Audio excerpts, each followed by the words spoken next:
Alam mo, since nung nasa DPWH ako, Central Office, employed ako ng Bureau of Design. Regarding dyan sa hydraulic design, sa flood control, yung mga sheet piling ay meron pong tinatawag dyan na design analysis. Meron po tayong soil test analysis. Parang may boring test. Na dyan mo makikita kung saan ang pinaka-hard strata, kung ilan lalim ang ibabaon ng ating sheet piling. Bago, pagdating dyan sa construction o sa actual construction, imbis na 30 meters ang baon, ginagawa nila 4 meters. Di ang nawawala is 16 meters. Length ng sheet piling, ang laki. Ilang tinulada, ilang kilo.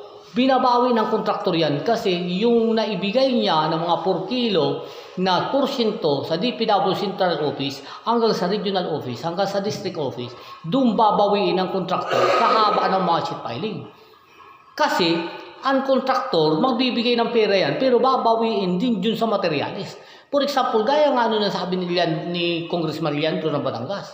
Di ba? Ang baon dapat 15 meters, binaon lang ng 4 meters. Kasi yung 16 meters o 14 meters man na nawawala, ay binayad na dun sa mga korap at buaya na empleyado ng DPWH.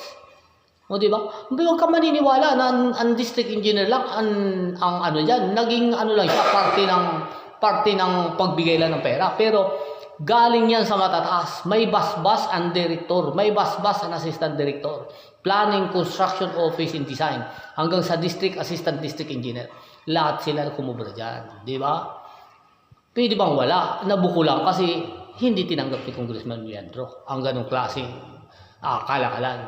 Di ba? Pero matagal na yan. Kasi 15 years ako empleyado ng DPWH. Kahit nga ako, aminado ako, nakinabang din ako dyan during time na sa sheet piling. Kasi hindi award sasabihin ng contractor, sir, may mga supplier kayo ng sheet piling.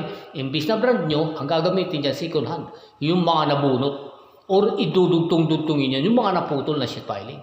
Pero andan dyan sa program of works, that is brand nyo. O, di ba? Yan ang kalukuhan at katarantaduhan dyan ng mga buaya sa DPWS. Tama yan. Dapat na imbestigahan talaga yan.